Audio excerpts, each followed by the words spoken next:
저녁을 100일 앞둔 어느 날 강민수는 예상치 못한 부탁을 받게 됩니다.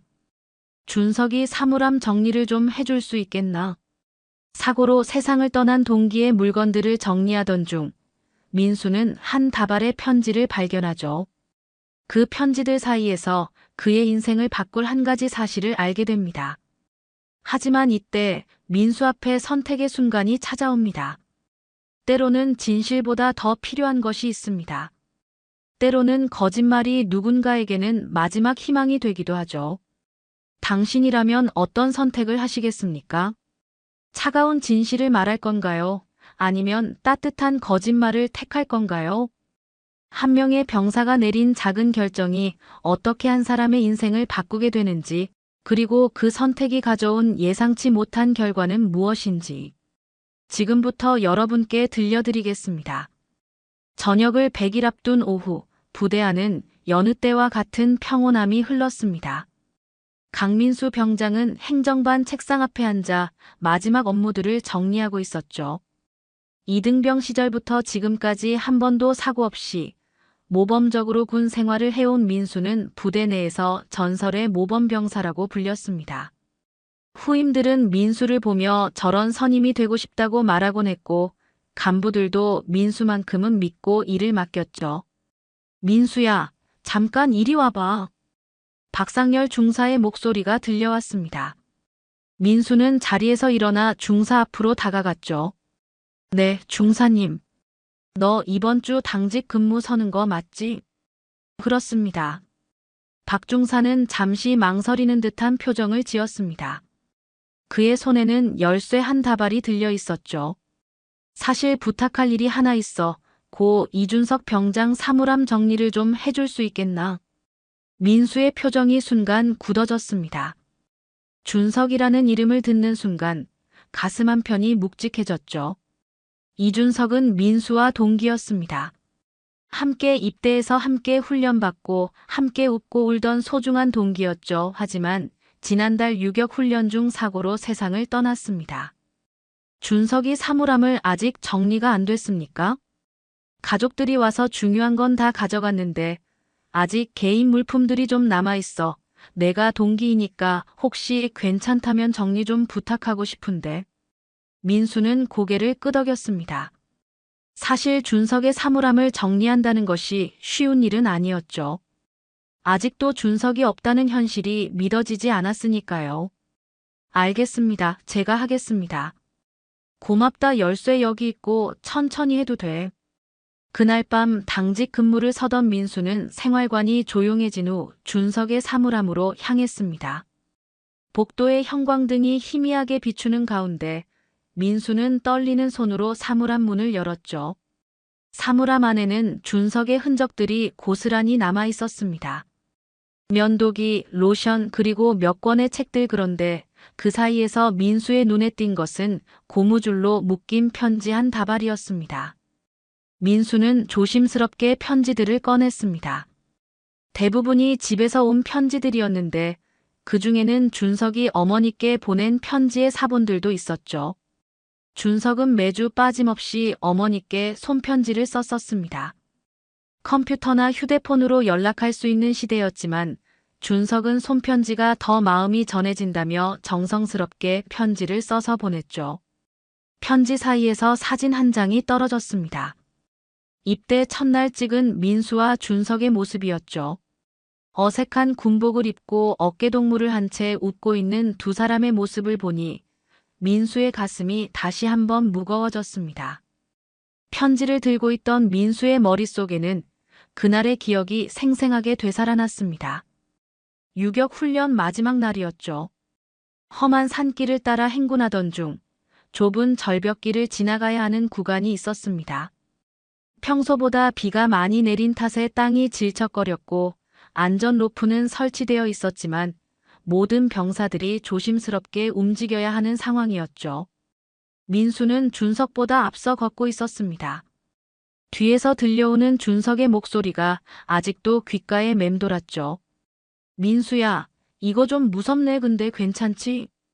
천천히 와. 로프 꽉 잡고. 그런데 그 순간이었습니다. 뒤에서 둔탁한 소리와 함께 비명이 들려왔죠.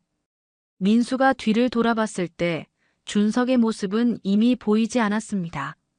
젖은 바위에 발을 헛디딘 준석이 절벽 아래로 떨어진 것이었죠. 로프를 잡으려 했지만 미끄러운 손으로는 제대로 잡을 수 없었나 봅니다. 준석아! 민수의 절규가 산 전체에 울려 퍼졌습니다. 그 후의 일들은 정신없이 지나갔죠. 구조대가 출동하고 헬기가 뜨고 병원으로 이송됐지만 결국 준석은 깨어나지 못했습니다. 민수는 고개를 저으며 그 기억을 떨쳐내려 했습니다. 하지만 사물함에서 나온 편지들을 보니 그 모든 것이 다시 생생해졌죠. 준석이 어머니께 보낸 마지막 편지는 사고 일주일 전에 쓴 것이었습니다. 엄마, 요즘 유격 훈련 때문에 힘들지만 동기들과 함께 있어서 든든합니다. 특히 민수가 많이 도와주고 있어서 잘 버티고 있어요. 엄마도 건강 조심하시고 다음 주에 또 편지 쓸게요. 민수는 편지를 읽으며 눈물이 났습니다. 준석은 마지막까지도 어머니를 걱정하고 있었죠. 다음 날 아침, 민수는 박중사를 찾아갔습니다. 중사님, 준석이 사물함 정리 완료했습니다. 수고했어. 그런데 말이야. 박중사는 잠시 망설이더니 책상 서랍에서 편지 한 통을 꺼냈습니다. 이번 주에도 준석이 어머니한테서 편지가 또 왔어. 민수의 표정이 어두워졌습니다. 박중사는 편지 봉투를 민수에게 보여주었죠. 봉투 뒷면에는 정성스러운 글씨로 이렇게 적혀 있었습니다. 우리 아들, 요즘도 손편지 잘 쓰고 있지? 엄마는 아들 편지 받는 게 제일 기쁘단다. 민수는 가슴이 먹먹해졌습니다. 이명자 여사는 아직도 아들이 살아있다고 생각하고 계신 것 같았죠. 중사님, 준석이 어머니께서는 아직도 그런 것 같아 가족들한테 연락은 했는데 어머니는 아직 받아들이기 힘들어 하신다고 하더라고. 그래서 계속 편지를 보내고 계시는 것 같아. 박중사의 목소리에도 안타까움이 묻어났습니다. 민수는 봉투를 바라보며 복잡한 심정이었죠. 준석의 어머니는 매주 아들에게서 올 편지를 기다리고 계실 텐데 이제 그 편지는 영원히 오지 않을 것이었습니다. 어떻게 하는 게 좋겠습니까, 중사님? 글쎄, 시간이 지나면 가족분들이 어머니께 잘 말씀드리실 거야. 우리가 할 수 있는 건 그리 많지 않아. 하지만 민수의 마음은 편하지 않았습니다. 준석이 얼마나 어머니를 사랑했는지, 그리고 어머니가 아들의 편지를 얼마나 기다리고 계실지 너무나 잘 알고 있었으니까요. 그날 밤 민수는 잠을 이룰 수 없었습니다. 이명자 여사가 보낸 편지의 내용이 머릿속을 맴돌았죠. 생활관 안은 조용했고 동기들과 후임들의 고른 숨소리만 들려왔습니다. 민수는 침대에서 뒤척이다가 결국 일어나 복도로 나왔어요. 휴게실에 앉아 준석이 어머니께 보낸 편지들을 다시 꺼내 읽어봤습니다. 준석의 글씨체는 또박또박하고 정성스러웠죠. 매주 빠짐없이 쓴 편지에는 부대 생활 이야기, 동기들과의 추억, 그리고 언제나 어머니를 걱정하는 마음이 가득 담겨 있었습니다. 엄마, 이번 주는 사격 훈련이 있었어요. 민수랑 같이 연습했는데 둘 다 잘 맞췄습니다. 요즘 날씨가 추워졌는데 엄마는 감기 걸리지 않으셨죠? 아들은 건강하게 잘 지내고 있으니까 너무 걱정하지 마세요. 저녁까지 이제 얼마 안 남았는데 나가면 엄마가 해주시는 된장찌개가 제일 먹고 싶어요. 민수는 편지를 읽으며 가슴이 먹먹해졌습니다. 준석이 얼마나 어머니를 사랑했는지, 그리고 어머니도 아들을 얼마나 기다리고 계실지 너무나 분명했으니까요. 이명자 여사는 지금도 아들의 편지를 기다리고 계실 것입니다. 매주 금요일이면 우편함을 확인하시고 편지가 오지 않으면 혹시 아들에게 무슨 일이 생긴 건 아닌지 걱정하실 텐데요. 민수는 깊은 고민에 빠졌습니다. 시간이 지나면 가족들이 어머니께 진실을 말씀드릴 거라고 박중사는 말했지만 과연 언제까지 기다려야 할까요? 그동안 이명자 여사는 계속 편지를 기다리시며 고통받으실 텐데 말이죠. 문득 민수의 머릿속에 한 가지 생각이 떠올랐습니다. 만약 자신이 준석인 척 편지를 한 통만 써서 보낸다면 어떨까요? 물론 거짓말이지만 어머니가 조금이라도 마음의 위안을 얻으실 수 있다면 하지만 이내 고개를 저었죠. 그건 너무 큰 거짓말이었습니다.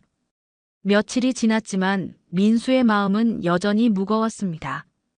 저녁이 코앞으로 다가왔는데도 준석 생각만 하고 있었죠. 그러던 어느 날 저녁 민수는 마침내 결심을 굳혔습니다. 휴게실에서 편지지를 꺼내고 펜을 들었어요. 손이 떨렸습니다. 하지만 이명자 여사의 마음을 생각하니 더 이상 망설일 수 없었죠. 민수는 준석의 글씨체를 흉내내며 조심스럽게 글자를 써내려갔습니다. 엄마 안녕하세요. 요즘 부대 생활은 여전히 바쁘지만 잘 지내고 있습니다. 날씨가 추워졌는데 엄마는 건강하시죠? 아들은 감기 걸리지 않고 건강하게 지내고 있으니까 너무 걱정하지 마세요. 동기들과도 재미있게 지내고 있고 특히 민수와는 서로 많이 도와주며 좋은 시간을 보내고 있어요. 엄마가 보내주신 편지 잘 받았습니다. 편지를 읽으면서 엄마 목소리가 들리는 것 같아서 정말 기뻤어요. 아들은 잘 지내고 있으니까 걱정하지 마시고 엄마도 건강 조심하세요. 사랑합니다. 편지를 다 쓰고 나니 민수의 가슴은 복잡했습니다.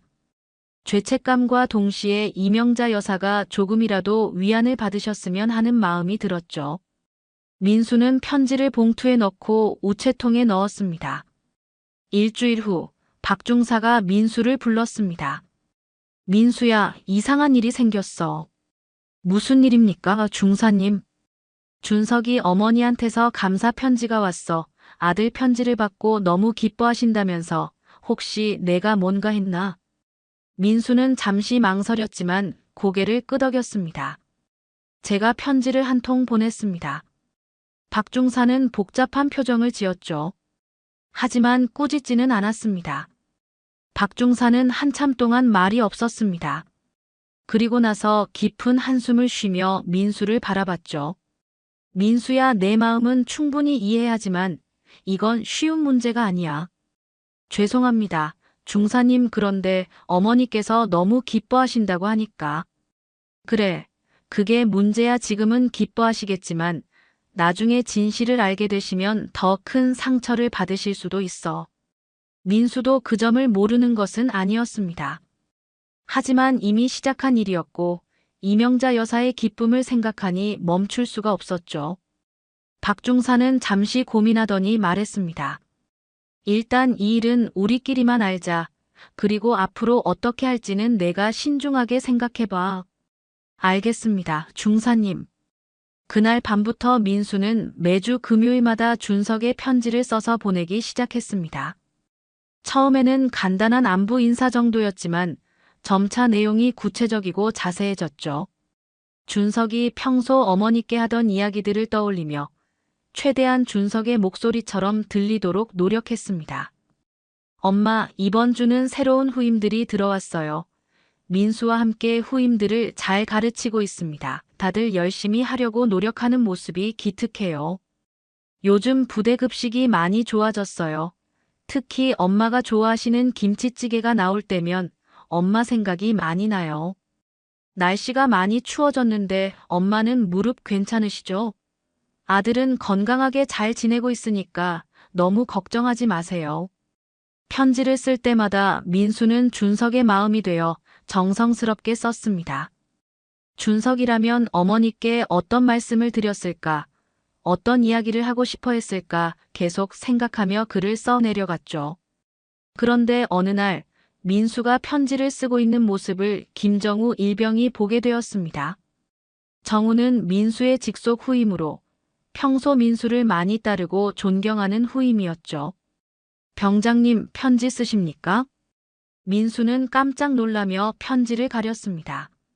아, 정우야, 그냥 집에 편지 쓰는 거야. 하지만 정우는 눈치가 빠른 후임이었습니다. 민수가 평소 집에 편지를 쓰는 것을 본 적이 없었거든요. 게다가 지금 쓰고 있는 편지지의 글씨체가 평소 민수의 글씨와 다르다는 것도 알아챘죠. 병장님, 혹시 이준석 병장 관련입니까?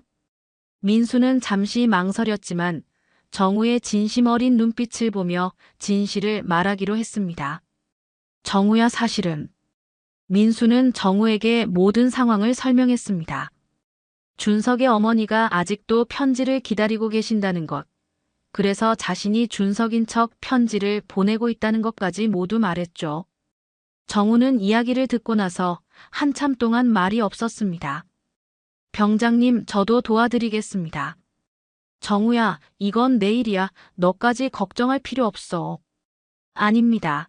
병장님, 이준석 병장이 돌아가시기 전에 저한테도 많이 잘해주셨습니다. 그리고 병장님 혼자 이런 일을 감당하기엔 너무 힘드실 것 같습니다. 정우의 따뜻한 마음에 민수는 고마움을 느꼈습니다. 그날부터 정우는 민수가 편지를 쓸 때마다 옆에서 조용히 지켜봐 주었고, 때로는 좋은 아이디어를 제안해 주기도 했죠. 병장님, 이번엔 부대에서 있었던 재미있는 일 이야기를 써보는 게 어떻습니까? 이준석 병장이 평소에 유머러스한 분이셨으니까 말입니다. 그래, 좋은 생각이네. 이렇게 민수는 매주 빠짐없이 준석의 편지를 써서 보냈습니다. 그리고 일주일 후면 어김없이 이명자 여사의 답장이 도착했죠. 답장을 읽을 때마다 민수의 마음은 복잡했습니다. 기쁨과 죄책감이 동시에 밀려왔거든요. 민수가 편지를 보내기 시작한 지 2달이 지났습니다. 매주 금요일이면 어김없이 이명자 여사의 답장이 도착했고, 그 편지를 읽을 때마다 민수의 마음은 더욱 무거워졌죠. 어머니의 편지에는 아들에 대한 사랑과 그리움이 가득 담겨 있었습니다.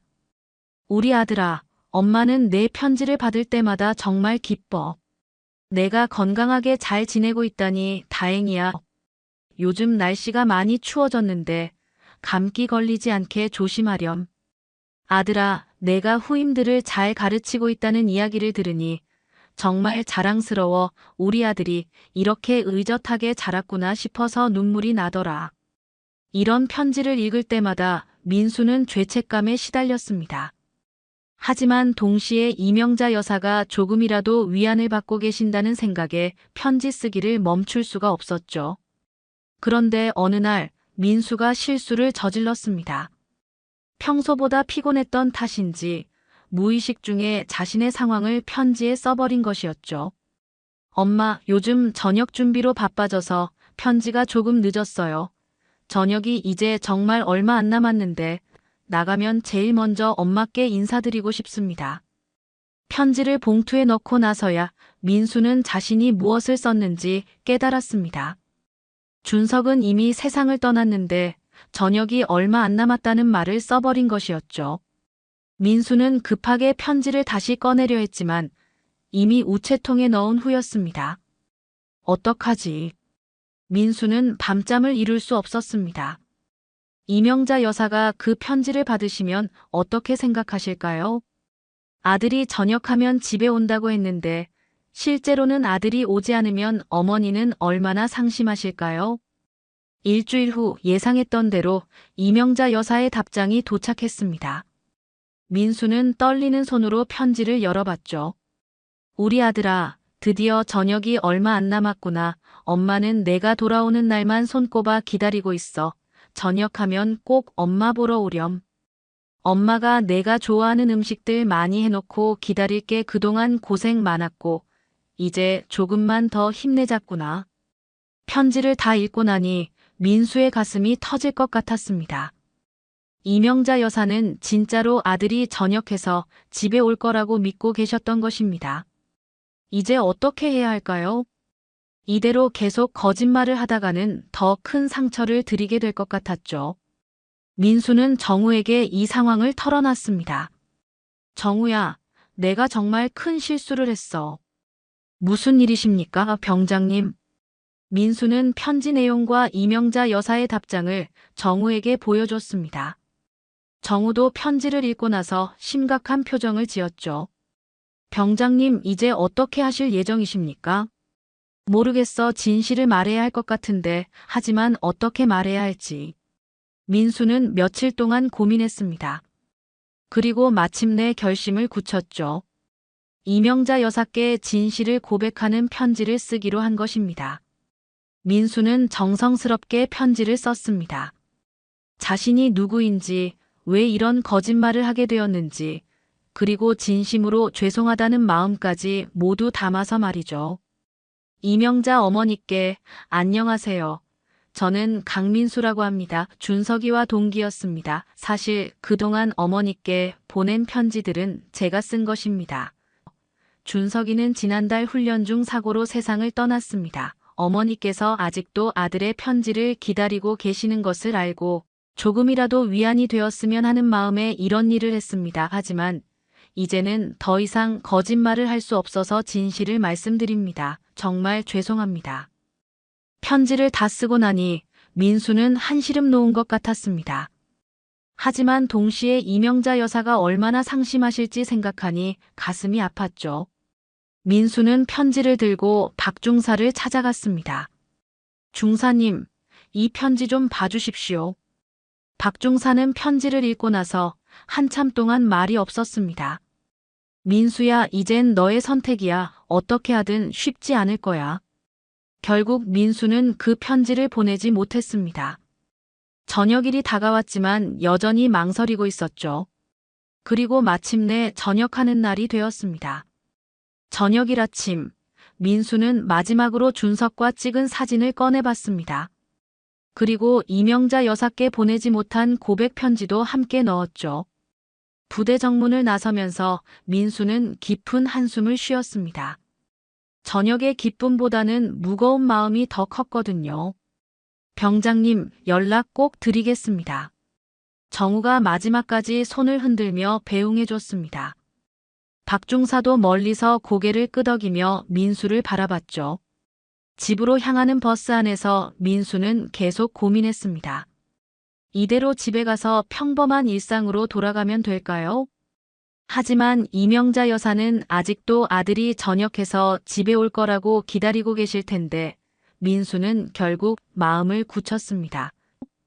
준석의 고향으로 가서 직접 이명자 여사께 진실을 말씀드리기로 한 것입니다. 민수는 집에 들러 부모님께 인사를 드린 후 다시 길을 나섰습니다. 준석의 고향은 경상도의 작은 농촌 마을이었죠. 전철을 2번 갈아타고 시외버스까지 타야 하는 먼 곳이었습니다. 하지만 민수는 주저하지 않았어요. 오후 늦게 도착한 마을은 정말 조용하고 평화로웠습니다. 산으로 둘러싸인 작은 마을에는 옛날 그대로의 모습이 남아 있었죠. 민수는 마을 어귀에서 길을 물어보며 이명자 여사의 집을 찾아갔습니다. 준석이네 집이요? 저기 구멍가게 하시는 분이 준석이 어머니예요. 마을 사람들의 안내로 민수는 작은 구멍가게 앞에 도착했습니다. 가게 앞에는 명잔의 구멍가게라는 손글씨 간판이 걸려 있었어요. 민수는 멀리서 가게를 바라봤습니다. 가게 안에서는 50대 후반으로 보이는 여성이 혼자 일하고 계셨죠. 그분이 바로 이명자 여사였습니다. 준석과 닮은 얼굴에 따뜻한 미소를 띠고 계셨어요. 가게에 들어오는 동네 아이들에게 과자를 주시며 자상하게 대하시는 모습을 보니 민수의 가슴이 더욱 아팠습니다. 민수는 1시간 넘게 가게 앞에서 망설였습니다. 어떻게 말씀을 드려야 할까요? 그동안 자신이 한 거짓말을 어떻게 설명해야 할까요? 이명자 여사가 얼마나 충격을 받으실까요? 해가 저물어갈 무렵 민수는 마침내 용기를 냈습니다. 배낭에서 편지를 꺼내 들고 가게로 향했죠. 가게 문을 열고 들어가니 이명자 여사가 환한 미소로 맞아주셨습니다. 어서 오세요. 뭐 필요한 거 있으세요? 저 혹시 이명자 여사님이세요? 네, 그런데요. 민수는 떨리는 목소리로 말했습니다. 저는 강민수라고 합니다. 준석이랑 동기였습니다. 이명자 여사의 표정이 순간 밝아졌습니다. 아들의 동기라는 말을 듣자 반가움이 얼굴에 가득 드러났죠. 어머, 정말요? 우리 준석이 동기. 어머, 반가워라. 준석이가 편지에서 민수라는 친구 이야기를 자주 했는데 정말 반가워요. 민수는 가슴이 먹먹해졌습니다. 이명자 여사는 아직도 아들이 살아있다고 생각하고 계셨던 것입니다. 여사님, 사실 제가 할 말이 있어서 왔습니다. 그동안 보내드린 편지들이. 아, 편지. 우리 준석이가 요즘도 편지 잘 써주고 있어요. 이번 주에도 편지가 와서 얼마나 기뻤는지 몰라요. 저녁도 얼마 안 남았다고 하던데 언제 집에 온대요? 민수는 더 이상 말을 이어갈 수 없었습니다. 손에 들고 있던 편지가 너무나 무겁게 느껴졌죠. 이명자 여사의 밝은 미소를 보니 차마 진실을 말할 수가 없었습니다. 여사님, 저희가 잠깐 이야기 좀 할 수 있을까요? 그럼요. 준석이 친구가 왔는데 당연히 이야기해야죠. 잠깐만요. 차 한 잔 끓여드릴게요. 이명자 여사는 급하게 가게 문을 닫고 민수를 안으로 데리고 들어왔습니다. 이명자 여사는 민수를 가게 안쪽 작은 방으로 안내했습니다. 방 한쪽 벽에는 준석의 사진들이 가득 걸려 있었죠. 입대 전 사진부터 군복을 입은 사진까지 아들에 대한 어머니의 사랑이 고스란히 느껴지는 공간이었습니다. 앉아. 우리 준석이 친구가 이렇게 먼 곳까지 와줘서 고마워요. 이명자 여사는 급하게 차를 끓이며 연신 웃으셨습니다. 하지만 민수는 앉아있을 수가 없었어요. 손에 든 편지가 점점 더 무겁게 느껴졌고 가슴이 답답해졌습니다. 여사님, 제가 정말 중요한 말씀을 드려야 해서 왔습니다. 그래요? 뭔데요? 혹시 우리 준석이가 부대에서 무슨 말썽이라도 피웠나요? 이명자 여사의 걱정스러운 목소리에 민수의 마음이 더욱 아팠습니다. 민수는 깊게 숨을 들이쉬고 떨리는 목소리로 말하기 시작했죠. 여사님, 준석이는 4달 전 훈련 중에 사고로 세상을 떠났습니다. 순간 방 안이 조용해졌습니다. 이명자 여사의 손에서 찻잔이 떨어져 바닥에 깨졌지만 그 소리조차 들리지 않는 것 같았어요. 이명자 여사는 민수를 멍하니 바라보며 고개를 저었습니다. 뭐라고요? 그게 무슨... 정말 죄송합니다. 그리고 그동안 여사님께 보낸 편지들은 제가 쓴 것입니다. 민수는 가방에서 준석과 찍은 사진과 함께 자신이 쓴 고백 편지를 꺼냈습니다. 손이 너무 떨려서 편지를 제대로 잡을 수가 없었죠. 여사님께서 매주 준석이에게 편지를 보내시는 걸 알고 조금이라도 위안이 되었으면 하는 마음에 준석이 대신 편지를 썼습니다. 하지만 이제는 더 이상 거짓말을 할 수 없어서 정말 죄송합니다. 이명자 여사는 한참 동안 말이 없었습니다. 그리고 나서 천천히 고개를 끄덕이며 작은 목소리로 말했어요. 알고 있어요. 네. 사실 알고 있습니다. 준석이가 죽었다는 걸. 민수는 깜짝 놀랐습니다. 이명자 여사가 이미 진실을 알고 계셨다는 것이었죠. 부대에서 연락이 왔었거든요. 그런데 편지가 계속 와서 처음에는 실수인 줄 알았어요. 하지만 편지 내용을 읽어보니 우리 준석이가 쓴 글이 아니라는 걸 알 수 있었어요. 글씨체도 다르고 말투도 조금씩 달랐거든요. 이명자 여사는 서랍에서 편지들을 꺼냈습니다. 민수가 그동안 보낸 모든 편지들이었죠. 하지만 이 편지들을 읽으면서 마음이 조금씩 편해졌어요. 누군가 우리 아들을 그리워하고 저를 위해서 이런 일을 해주고 있다는 생각에 이명자 여사는 편지들을 하나씩 펼쳐보며 눈물을 흘렸습니다. 고맙습니다. 정말 고마워요. 그 몇 달 동안 저는 다시 살아갈 수 있었어요. 아들이 죽었다는 현실을 받아들이기가 너무 힘들었는데 이 편지들 덕분에 조금씩 마음을 추스를 수 있었거든요. 민수는 눈물이 났습니다. 자신이 한 일이 거짓말이었지만 이명자 여사에게는 진정한 위안이 되었다는 걸 알았기 때문이죠. 여사님, 정말 죄송합니다. 거짓말을 해서. 아니에요. 고마워요. 누가 시킨 것도 아닌데 이런 일을 해주다니. 우리 준석이가 정말 좋은 친구를 뒀구나 싶어서 자랑스러워요. 이명자 여사는 일어나서 부엌으로 갔습니다. 그리고 정성스럽게 밥상을 차리기 시작했어요. 우리 아들처럼 한 끼 먹고 가세요. 준석이가 제일 좋아하던 된장찌개 끓여드릴게요. 여사님, 괜찮습니다. 제가 이런 대접을 받을 자격 있어요. 우리 아들을 그리워해주고 저를 위해 이런 일까지 해준 고마운 사람인데 당연히 밥 한 끼는 대접해야죠. 이명자 여사의 따뜻한 마음에 민수는 더 이상 사양할 수 없었습니다. 이명자 여사가 차려준 밥상은 정말 정성이 가득했습니다. 준석이 좋아했다던 된장찌개는 구수하고 따뜻했고 정갈하게 차려진 반찬들에서는 어머니의 정성이 느껴졌죠. 민수는 한 숟가락 한 숟가락 조심스럽게 먹으면서 이명자 여사의 이야기를 들었습니다. 우리 준석이가 어릴 때부터 글 쓰는 걸 좋아했어요. 특히 편지 쓰기를 무척 좋아해서 할머니나 친척들한테도 자주 편지를 썼거든요. 군대 가서도 매주 편지를 보내더니 정말 효자였어요. 이명자 여사는 준석의 어린 시절 이야기를 들려주며 가끔 웃기도 하고 눈물을 흘리기도 했습니다. 민수는 그 이야기들을 들으며 준석이라는 친구를 더 깊이 알게 되었죠. 준석이가 민수 씨 이야기를 정말 많이 했어요.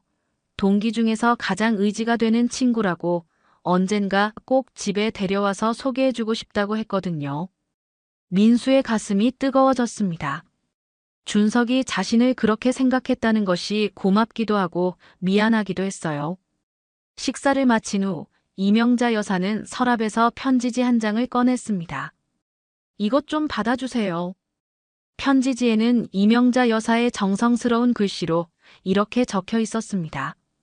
민수에게 고마워. 그동안 우리 아들을 기억해줘서, 그리고 혼자 아파하는 엄마를 위해 이런 큰일을 해줘서 정말 고마워.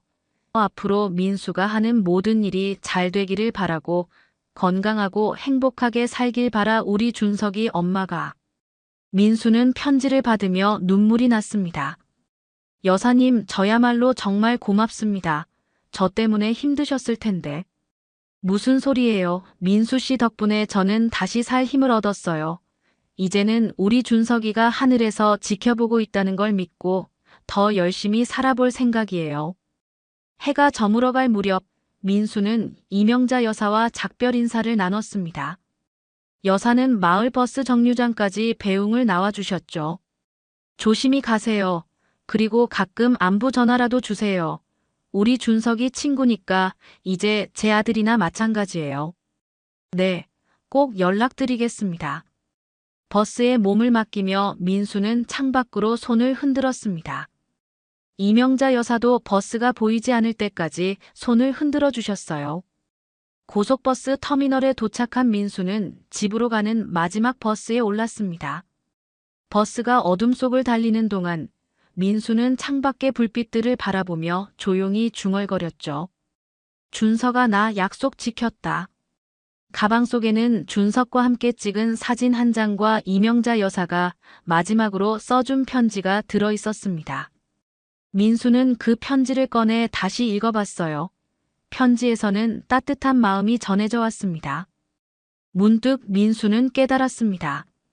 자신이 한 일이 거짓말이었지만 그 안에는 진짜 마음이 담겨 있었다는 것을 말이죠.